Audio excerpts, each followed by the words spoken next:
로마서 11장 25절에서 26절은 그간 로마서 9장에서 11장의 말씀을 이제 마무리 단락짓는 말씀이고 9장에서 11장의 말씀은 이스라엘의 불순종 가운데 하나님이 그들을 버리셨고 또 그들을 원가지에서 제거하셨고 그로 인해서 이스라엘이 아닌 또 이방인의 향한 하나님의 구원 계획이 이루어졌다라는 것을 말씀하시면서 그렇게 이루어진 이방인에 대해서 이 25절에 말씀하고 있습니다. 이 하나님의 오늘 제목이 하나님의 부르심이라는 말씀인데요. 우리의 모습으로 우리의 가진 것으로는 하나님 앞에 설 자가 아무도 없다는 것을 우리는 성경을 통해서 늘 알고 또 우리 자신을 볼 때도 알게 됩니다. 왜냐하면 하나님의 은혜가 아니고는 우리가 우리 속에 나오는 건 늘 육체의 죄성뿐이고 하나님을 대적하는 일뿐이기 때문이죠. 그렇지만 하나님이 우리의 가신 것이 아니라 우리의 뭔가를 통해서 구원한 것이 아니라 하나님의 긍휼하심과 하나님의 은혜로 택함을 받아서 구원을 받았다는 것입니다. 그래서 하나님의 부르심에는 구원의 목적이 있다는 거예요. 하나님 그냥 무작정 부르신 것이 아니라 우리 개인을 구원하시고 또한 하나님은 우리를 구원받은 자를 통해서 또 다른 자를 지역과 민족과 전 세계 하나님의 구원 계획을 이루어 가신다는 것이 하나님의 부르심의 목적입니다. 그래서 특별히 이스라엘을 통해서 하나님은 세계 열방을 향한 하나님의 구원을 계획을 위해서 그들을 먼저 부르셨습니다. 그래 그 부르심에는 그들이 실수를 했던 출애굽했을 때 또 그들이 지도자들이 넘었을 때 그렇다 할지라도 하나님은 후회하심이 없다고 말씀하세요. 하나님의 부르심에는 후회하심이 없다고 로마서에 말씀하고 계시거든요. 그것은 인간에게 그 조건이 있는 것이 아니라 완전한 하나님의 계획 속에 하나님이 이끄시기 때문에 신실한 하나님의 계획 속에 구원 사역은 완벽하고 완전하고 온전하게 이루시는 건 하나님이시기 때문이십니다. 그래서 그 모든 것이 부르심의 그것은 하나님의 완전한 주권과 함께 하나님이 결정을 하셨기 때문에 후회하심이 없다는 거예요. 나 같은 걸 왜 부르셨지? 늘 그냥 이렇게 버벅대고 두렵고 떨리고 넘어지고 아주 그냥 쓸 거라고는 하나도 없는 것 같은데 왜 부르셨지?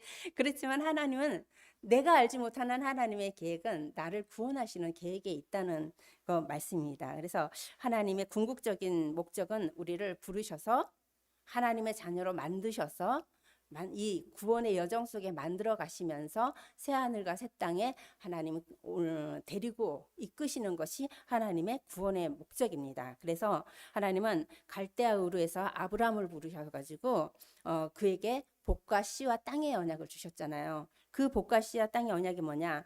이 약속은 씨와 복은 예수 그리스도를 통해서 구원의 복을 임한다는 것이고 땅의 목적은 이 땅에서 머무르는 것이 아니라 구원받은 자가 새하늘과 새 땅에 들어가는 것을 의미합니다. 그래서 출애굽한 이스라엘 백성을 통해서 가나안으로 이끄신 것처럼 완전한 가나안, 광야 생활을 통해서 그들의 믿음, 옛사람을 죽고 새사람을 세련 태어난 자를 가나안으로 이끌으신 것처럼 우리 역시 그렇게 하나님이 일하고 계시는 거예요. 그래서 우리 자신을 봤을 때는 늘 낙심하고 좌절하고 하나님 앞에 또 불순종할 수밖에 없지만 하나님은 그걸 보시는 게 아니라 그럼에도 불구하고 우리가 하나님 앞에 서고 하나님을 말씀을 간구하고 그 하나님 앞에 겸허하게 쓸 수 있는 은혜를 받고 있다는 것입니다. 그래서 이사야 65장에도 보면 하나님이 이 백성을 이끄시기 위한 열심이 얼마나 하나님이 열심인가. 또 하나님이 그 속에 남은 자를 하나님이 계속 이끌고 계신다. 그래서 그들을 끝내 새하늘과 새 땅으로 이끄신다는 것이 이사야 65장에 그려진 말씀이 들어 있습니다. 그래서 하나님은 정말 종일토록 손을 펴서 우린 느끼지 못하지만 우린 종일 그냥 이 예배 끝나면은 또 세상으로 가서 무엇을 먹을까 무엇을 마실까에 바쁘지만 하나님은 성령으로 생명으로 빛으로 그리스도로 함께 계시면서 종일토록 손을 펴서 택하신 자를 붙들고 계시고 남은 자를 이끌어서 계속 하나님이 그 구원 신실하신 일을 하고 계신다는 것을 우리는 늘 그걸 말씀을 통해서 믿고 고백하죠. 왜냐면 과거에는 일을 고백했다면 이제 조금 더 깊이 고백할 수 있고 조금 더 악한 상황에서 내가 하나님을 더 붙잡을 수 있는 그런 힘이, 믿음의 힘이 조금 생겼다는 거. 나만 위해서 기도했는데 누군가를 위해서 정말로 가슴으로 눈물로 기도할 수 있는 힘이 생길 수 있도록 은혜를 주셨다는 거. 그걸 봤을 때 하나님은 이렇게 키워나가시는구나 하는 걸 보게 됩니다. 그와 마찬가지로 이렇게 11장의 말씀, 바울은요 이렇게 밝힙니다. 하나님의 구원의 계획을, 이 비밀은 그러니까 9장에서 11장까지 나오면서 이스라엘의 일부가 마음이 완악해서 불신앙해서 복음을 배척했어요. 오신 그리스도를 배척한 거죠. 그래서 자기의 그 메시아를 기다리는 이런 거죠. 율법에 얽매여서. 그런 계기로 인해서 복음의 문이 어디로 향했냐? 이방인으로 향했다는 거예요. 그 이방인으로 한 구원의 그 복음의 문이 향했기 때문에, 열려졌기 때문에 지금 우리가 이렇게 복음을 듣게 됐다는 거죠. 그래서 하나님께서 택하신 이방인 수가 더 충만하게 들어올 때까지 이스라엘의 여럿을 완악하게 하나님이 만들어 두신다는 거예요. 그 이스라엘을 완악하게 하신 것도 하나님이 하시는 거예요.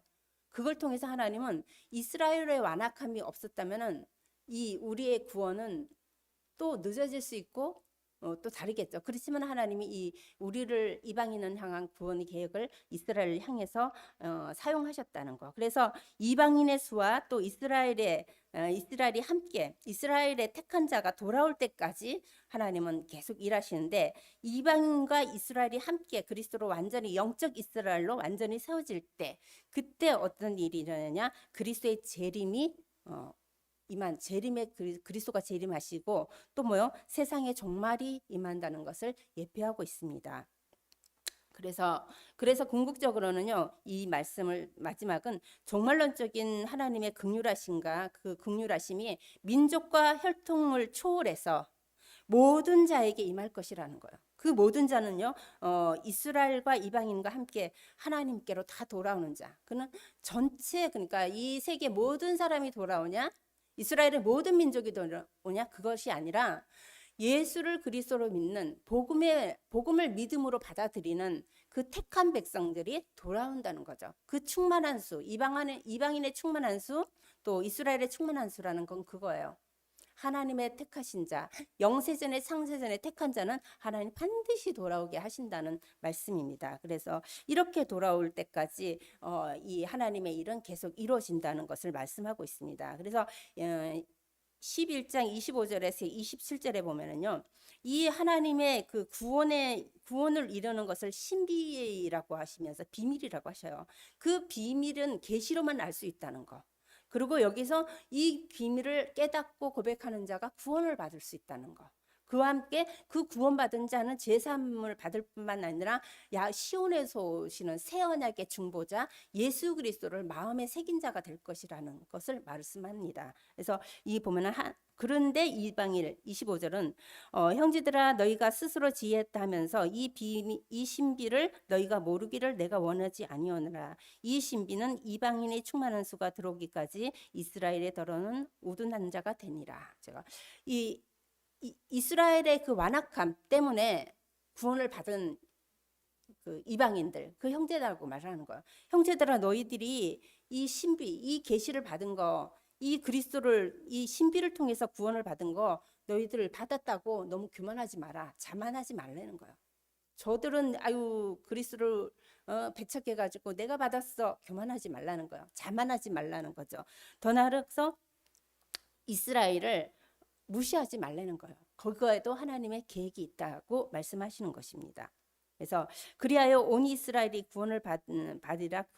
그러면서 26절에 보면은 구원자가 시온에서 오사 야곱에게서 경건하지 않는 자를 돌이키시고 내가 그들의 죄를 없게 할 때 그들에게 이루어질 언약이 이것이라 함이니라. 그러니까 하나님께서 주시는 이 그리스도의 신비 되신 이 그리스도, 그러니까 신비의 비밀 예수 그리스도를 통해서, 계시를 통해서 이 백성들이 하나님을 알고 구원 사역이 이루어졌고, 그 그리스도를 아는 것은 신비고 계신데 그 그리스도는 비밀이라는 거예요. 이 비밀은 골로새서 1장 26절에서 27절은 만세와 만대로부터 감추어졌었어요. 그런데 이제요, 감추어진 그 비밀이 이제는 드러났다고, 알려졌다고 로마서 16장 26절에서 25절에 말씀하십니다. 그러니까 감춰진 비밀이지만 이게 드러났어요. 그래서 드러났는데 이 드러난 비밀 앞에 믿어 순종하는 자에게 하나님이 구원의 길을 여신 거죠. 그럼에도 이 비밀이 보이지 않는 것이 아니라 드러났지만 이 비밀이 들려지지 않고 깨달아지지 않는 자들이 있다는 거예요. 그건 누구냐?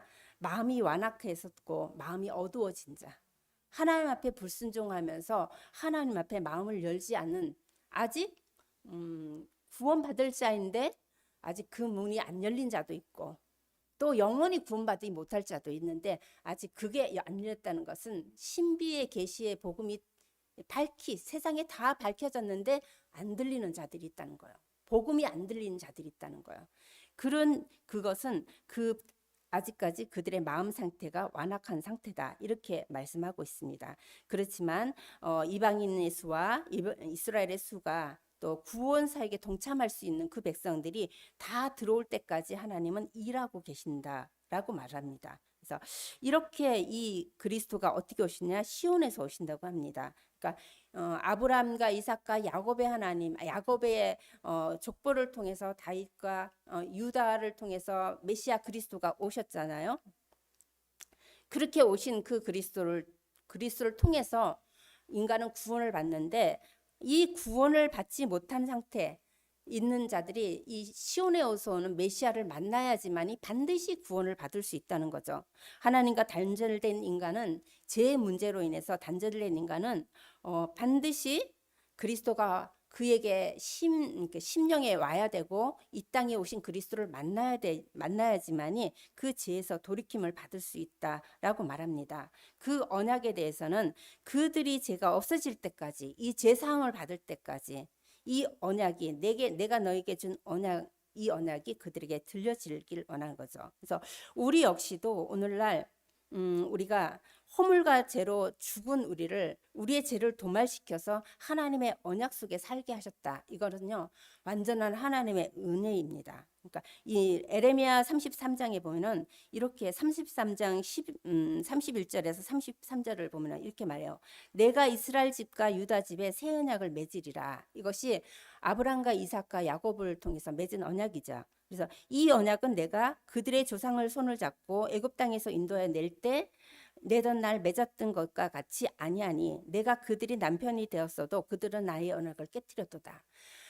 하나님이 첫 번째 이스라엘 백성과 맺었던 언약을 출애굽한 다음에 이 돌비를 깨뜨린 것처럼 이게 마음에서 깨진 거예요. 신랑된 예수 그리스도 하나님을 버리고 늘 우상 숭배하는 이스라엘 백성을 보게 됩니다.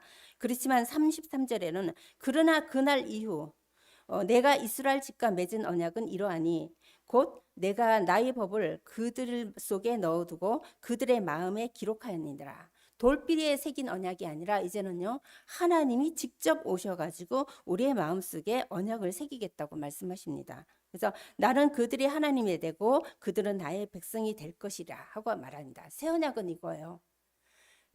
하늘에서 내려온 시온에서 오시는 그리스도를 통해서 이 그리스도가 이제 구약의 그 출애굽한 이스라엘 백성에게 주신 그 언약과 다르게 이제 그 언약은 이 마음속에 새기는 언약이 되는 거죠.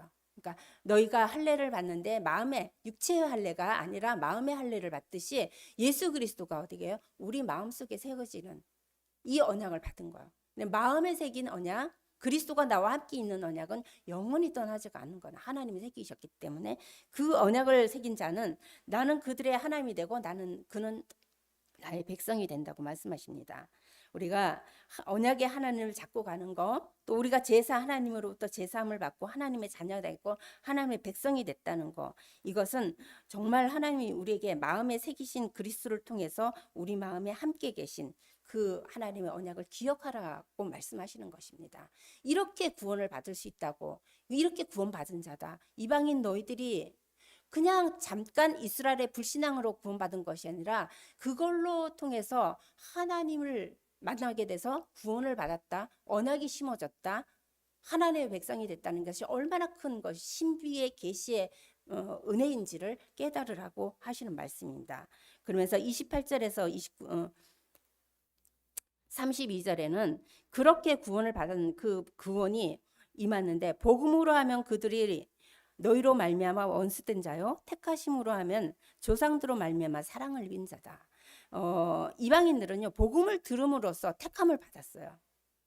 이스라엘은 복음을 듣는데 복음을 저버려서 복음과 원수가 된 거예요.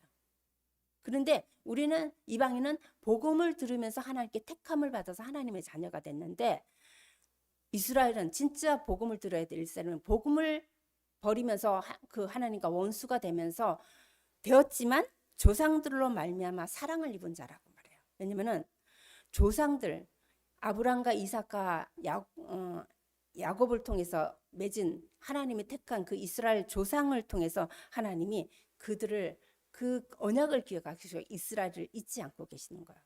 그래서 이 복음을 듣고 택함 받은 이방인은 우리를 구원이나 복음을 저버리고 복음과 원수되어서 조상들 때문에 사랑을 받은 이스라엘이나 하나님의 부르심에는 후회가 없다는 거예요. 어느 때가 되면은 하나님의 부르심을 받는 택한 백성은 다 하나님께 돌아오는데 그 시점에서 복음을 듣기 전에는 이방인도 하나님을 대적하는 자였어. 복음이 왔는데 이스라엘은 복음을 배역하면서 하나님과 원수됐어요. 그렇지만 하나님은 그들을 부를 때가 돌아올 때까지 하나님은 그들의 충만한 소가 찰 때까지 하나님 기다리신다. 너희를 지금 이끌고 계시다. 그래서 하나님의 부르심에는 후회가 없다고 말을 합니다. 우리는 인간은 조금 잘 따라오면 너무 좋아서 그런데 좀 이게 좀 핀트가 안 맞고 나와 또 뭐 때문에 떨어져서 원수가 되면 다시는 안 보는 이런 인간은 이런 습성이 있는데 하나님은 아니라는 거예요. 구원 사역에 있어서 하나님은 실수가 없으신 분이기 때문에 부르심에 있어서는 하나님은 후회도 없으시고 하나님은 후회하심도 없으시다는 거예요. 하나님은 그런데 이 복음을 통해서 받았지만 하나님이 후회가 없으시다고 하지만 구약의 몇 군데에서는 하나님의 후회하심이 나타나는 표현이 나타나는 글들이 있어요. 그것이 창세기 6장 5절에서 6절인데 하나님은 인간의 그 완악함과 인간의 마음이 악해서 세상이 악하게 되는 것을 보고 인간 지음을 한탄했다고 말씀하십니다. 그런가 하면은 사무엘에 보면은 사울 왕을 세우고 사울이 하나님을 따르지 않고 하나님을 대적하는 그 모습을 보면서 사울 왕을 세우신 것을 후회합니다. 그 후회하심 그리고 그러면서 민수기의 발람과 발락의 사건을 보면서 민수기 23장에도 이렇게 말합니다. 하나님은 사람이 아니시니 거짓말을 하지 아니하시고 인생이 아니시니 후회하심이 없으리로다. 어찌 하나님 아니하신다고 말씀하십니다. 그것은 하나님이 후회하심이라는 것은 우리가 생각하는 것처럼 내가 일을 저질러 놓고 이거 하지 말았어야 되는데 괜히 했어 후회하는 이런 후회가 아니라 하나님의 후회하시는 표준은 변개하는 속성의 후회가 아니라 인간의 사악함에 대한 인간을 하나님의 형상대로 지었잖아요. 타락해서 그 형상을 잃어버리긴 했지만 하나님이 인간의 사악함에 대해서 하나님이 슬픔과 분노와 분개와 감정을 표현하는 거예요. 저버리는 것이 아니라. 그래서 하나님은 한 번 정하신 뜻을 돌이키지 않고 변하지 않고 실수하지 않는 거예요. 이 후회가 인간의 생각하기는 그 후회와 하나님의 이 후회는 다르다는 거. 몇 군데 후회하신다고 하지만 그 후회가 지금 하나님의 신실하는 구원의 사역을 이루는데 내가 저 인간을 저걸 왜 구원했을까 하는 이런 후회가 아니라는 것입니다. 그래서 늘 인간의 악함을 하나님을 따르지 않고 반역함을 보면서 슬픔에 대한 후회, 너무 아픔에 대한 후회 이런 거죠. 그래서 하나님은 한 번 정하신 뜻을 돌이키거나 변하지 않으시고 실수를 안 하시는 분이에요. 그 하나님은 창조주 하나님은 신적 불변성을 갖고 계셔요. 하나님은 절대 변하지 않아요. 영원하시고 온전하시고 완전하시고 완벽하신 분이 하나님이 창조주시란 말이죠. 인간만이 피조물이고 세상만이 피조계이기 때문에 변할 수 있는 거라는 것을 말하고 있습니다. 그래서 너희가 전에는 하나님께 순종하지 아니하더니 이스라엘이 순종하지 않으면 이제 긍휼을 입은 자다. 이제부터 긍휼이 나오는데 순종하지 이 이스라엘이 순종하지 아니함으로 우리가 긍휼을 입었다. 이거는요, 우리를 불쌍히 여겨서 하나님이 우리를 건져 주신 거예요. 하나의 방법이죠. 이스라엘이 왜요? 이스라엘이 순종하지 아니어서 긍휼을 입고 이스라엘의 불순종함으로 이스라엘의 불순종을 통해서 그들의 불순종의 결과로 그들의 불순종 때문에 입은 것이 우리에게 임한 구원의 긍휼이라는 거예요. 그러니까 우리에게 받은 긍휼은 구원을 받아서 하나님의 긍휼을 입고 생명을 얻어서 하나님의 백성이 된 게 얼마나 큰 은혜인지, 얼마나 이것을 진짜 자로도 잴 수 없는 얼마나 큰 은혜인지를 이 바울은 성경을 통해서 이 로마서를 통해서 계속 말씀하고 계십니다. 이것은 뭐냐? 우리에게 네가 받은 긍휼이 어떤 긍휼인지 아니? 네가 받은 구원이 어떤 구원이죠? 그 구원받은 자로서 너희가 드리는 찬양과 예배와 들려지는 말씀과 이 그리스도의 생명과 이 생명의 빛과 이 복음 안에서 살아가는 세상의 힘이 얼마나 큰지 아니? 하는 것을 계속 뭐요? 우리에게. 그것은 너희에게 난 것이 아니기 때문에 자랑하면 안 된다고. 교만할 일이 아니라고. 더욱더 하나님을 겸허하게 섬기고 그 경건함 앞에 서야 될 부분이라고. 그래서 바울은 이렇게 말하고 있는 것입니다. 그래서 하나님이 모든 사람을 순종하지 않은 가운데 가두어 두셨대요. 그러니까 첫사람 아담을 통해서 모든 사람이 불순종하게 됐잖아요. 그래서 진노 아래 갇혀 있는 거예요.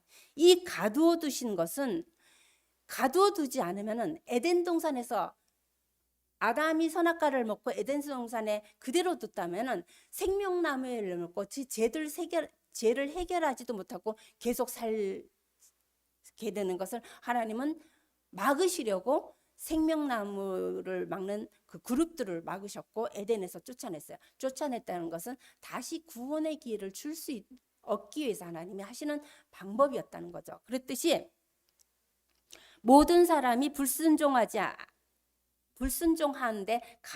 가두어둔 것은 모든 사람에게 긍휼을 베풀기 위해서, 모든 사람을 구원하기 위해서. 이 모든 사람, 디모데후서 2장 5절에 보면은 하나님은 모든 사람이 구원에 이르는 지혜를 얻기를 원한다 그래요. 그런데 모든 사람이 얻지 않아요.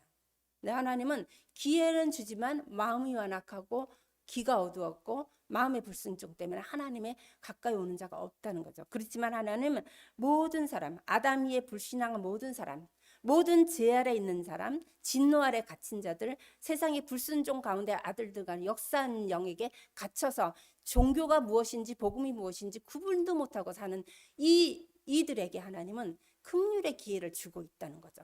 가장 큰 기회는 지금 우리가 이 시간에도 하나님의 긍휼을 입은 자로서 하나님께 예배자로 서고 있다는 것. 이것이 우리에게 주신 긍휼의 은혜고, 또 다른 자, 우리가 아는 지인들, 가족들, 형제들, 또 후대들, 그들에게도 이 긍휼이 임할 수 있도록 애통한 마음으로 하나님이 마음을 갖게 하는 것도 하나님 우리에게 주신 은혜인 것 같습니다. 그래서 하나님은 온 천하가 하나님의 긍휼하심을 받아야 할 존재임을 알려주시는 거예요. 불순종과 불신앙이 긍휼을 드러나게 하는 거예요. 긍휼을 받아야 될 존재다. 그건 뭐냐? 죄 가운데 있는 자를 건져낼 수 있는 것은 하나님의 긍휼하심, 은혜밖에 없다라는 거죠. 그래서 로마서 5장 19절에 한 사람으로 말미암아 모든 사람의 죄가 들어왔는데 또한 한 사람의 순종으로 말미암아 모든 사람이 의인이 되었다고 말씀합니다. 그 한 사람의 순종이 뭐예요? 이 땅에 말씀이 육신이 되어오신 분, 하나님씨 천한 몸으로 오신 분, 그분이 오실 뿐만 아니라 그 긍휼의 완전한 실체 그 일을 하시려고 십자가의 죽으심과 부활을 통해서 우리를 완전하고 온전한 자로 만들기 위해서 이 땅에 오신 분, 그분을 말씀하시는 것입니다. 하나님의 긍휼 안에는 그 그리스도의 그 비밀이 들어있는 거예요. 그 긍휼은 그냥 자비하고 베풀고 저 불교에서 그냥 선행하고 이 긍휼이 아니라는 겁니다. 이 긍휼은 인간의 불순종과 갈멸될 때만 비로소 그 의미가 드러나는 거예요. 불순종과 죄 가운데 있는 인간을 건져내는 것을 긍휼이라고 합니다. 하나님의 긍휼하신 은혜가 없으면은 이 불순종 가운데 모든 자는 갇혀 있는 거예요. 감금되는 거예요. 복음이 내게 임하기 전에는요, 우리 모두 율법에 갇혀 있는 거예요. 복음이 내 속에 들어와서 빛으로 들어와서 나를 내 생각과 내 영혼을 깨우지 않으면요, 우리는 늘 그 종교에 갇혀 있고 율법에 갇혀 있고 죄성에 갇혀 있을 수밖에 없어요. 모습으로는 지금 생명을 얻은 하나님의 자녀지만 그래서 우리는 복음을 계속 듣는 거예요. 전체적으로 우리는 이미 구원을 받았어요. 근데 아직 구원이 완성되지 않은 상태예요. 그래서 복음이 계속 들어와서 아직 우리 육체 속의 죄성과 세상을 살아가는 동안에 이 땅에서의 이 하나님의 은혜가 필요해서 그 하나님의 긍휼하심의 그 은혜의 빛이 우리 속에 계속 임해야 된다는 거죠. 그래서 하나님은 갇혀있는 자, 진노 아래 있는 자. 그래서 에베소서 2장 1절에서 3절이죠.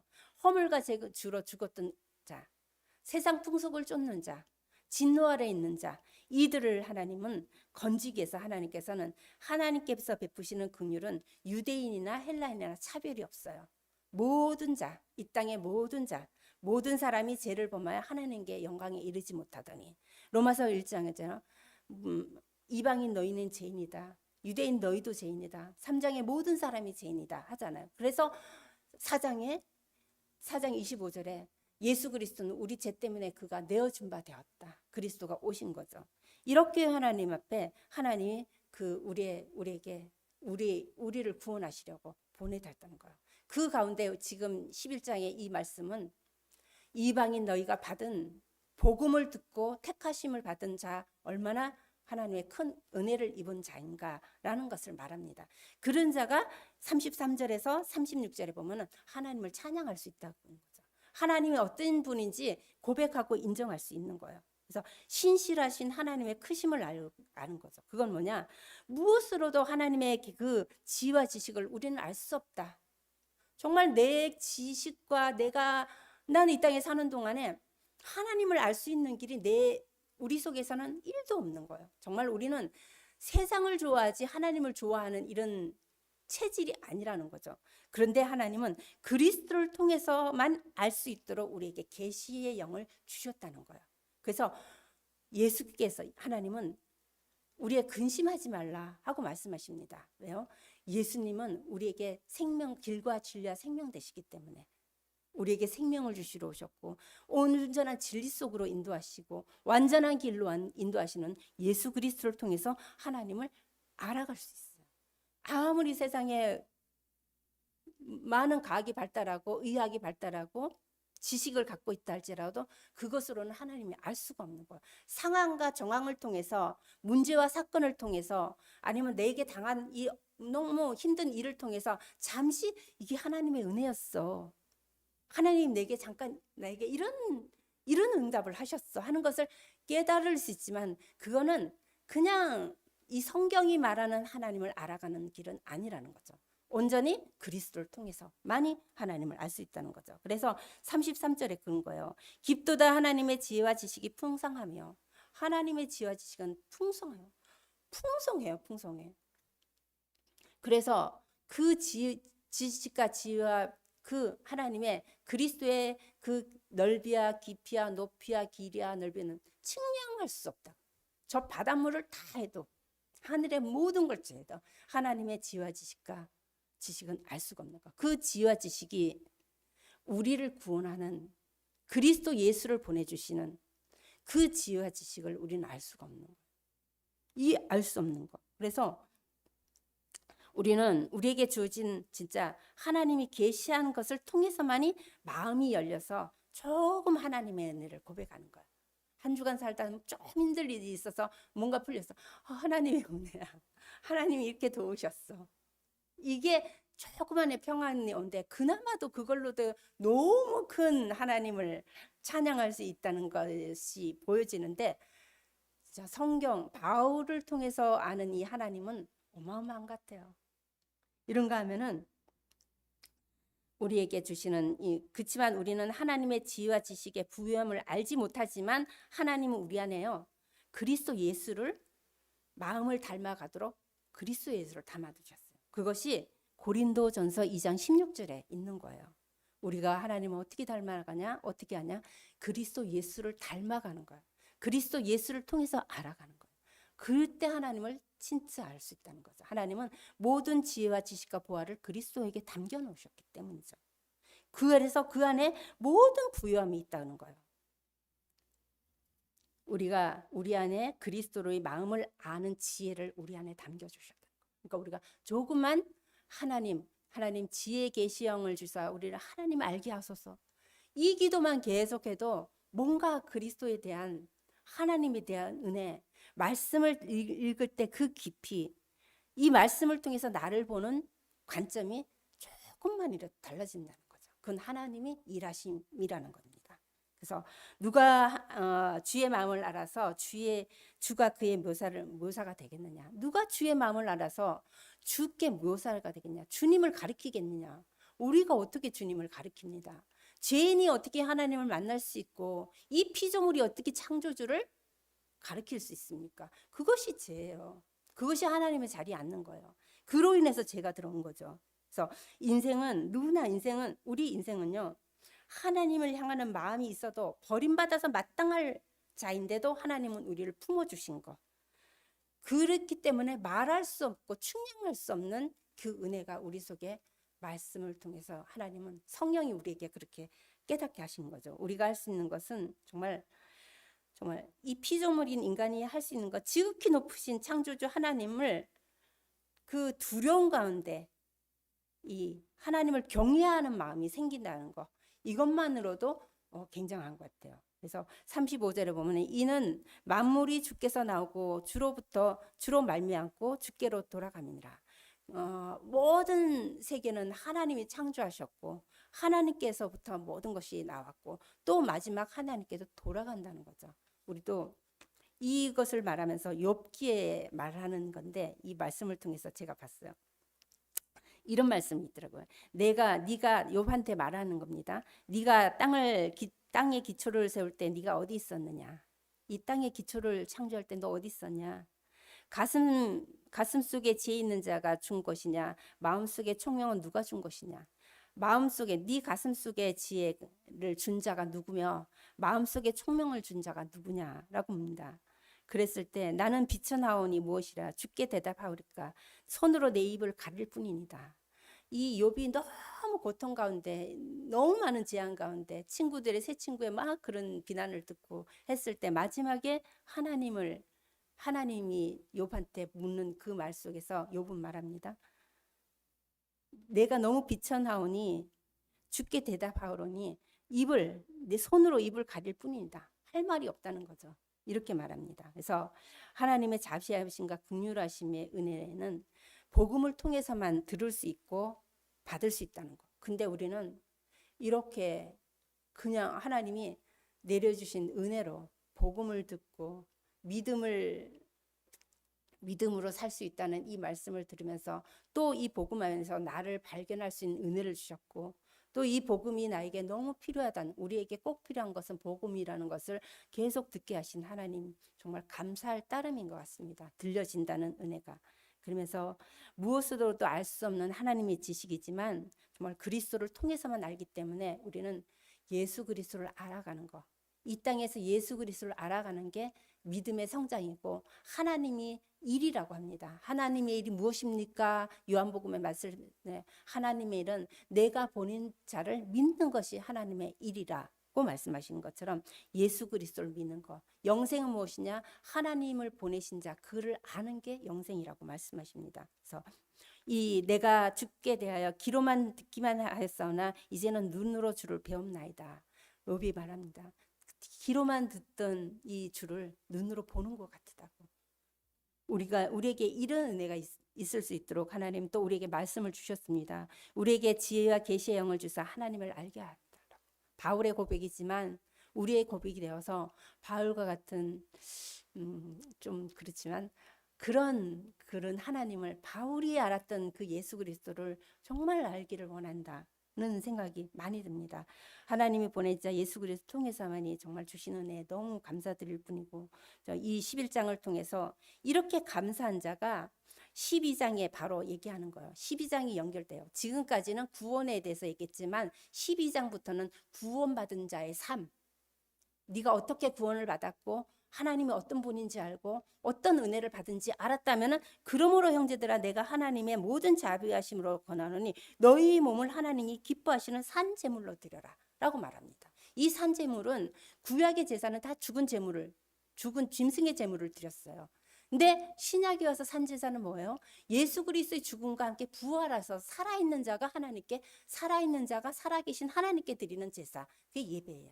이걸 드릴 수 있다는 것. 이 예배를 드릴 수 있다는 것이 뭐냐?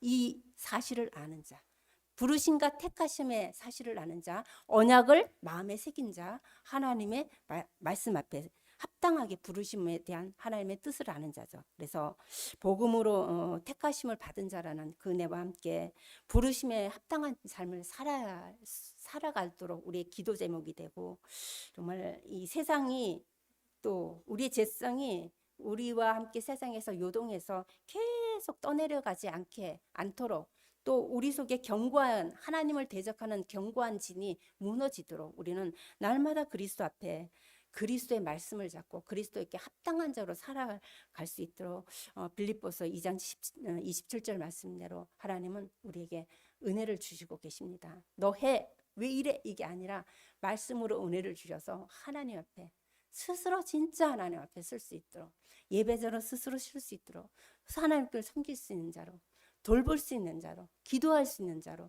하나님이 기뻐하시는 것이 무엇인지, 내가 정말 살아있는 자로 산 예배를, 산 희생 제사를 드리는 자인데 어떤 예배를 드려야 되는지도 하나님이 알게 하실 것 같습니다. 그래서 하나님의 은혜로 긍휼하심을 입었기 때문에 그 부르심의 목적은 구원의 목적이에요. 나만 달랑 구원받은 것이 끝나는 것이 아니라 구원을 받아야 될 많은 자들을 가슴에 품고 2025년도 얼마 안 남았는데 정말 이 자리에 그들이 와서 함께 택함 받은 자, 그 충만한 수가 채워지는 그런 은혜가 우리 성전에 있기를 기도합니다. 그래서 하나님의 부르심을 따라 순종하는 자, 믿음에 순종하는 자들이 와서 이 신비에 계신 예수 그리스도를 깊이 알아갈 수 있도록, 또 그리스도가 늘 선포되고 정말 나에게 그리스도만이 필요하구나, 이 그리스도만 아니면 정말 내가 정말 이런 존재라는 것을 발견할 수도 없다, 죄의 성을 발견할 수도 없고, 죄가 얼마나 무서운 것인지, 하나님의 얼마나 큰 것인지도 그리스도 앞에서밖에 발견될 수 없다는 것을 성경을 말하고 있습니다. 그래서 이방인인 우리를 구원하신 하나님, 택하심을 받고 구원하신 그 하나님의 은혜, 긍휼하심이 우리의 삶 속에 매 순간마다 말씀의 언약으로 잡혀지는 그 은혜가 우리 모든 성도들에게 임할 수 있도록 예수님의 이름으로 권면드리겠습니다.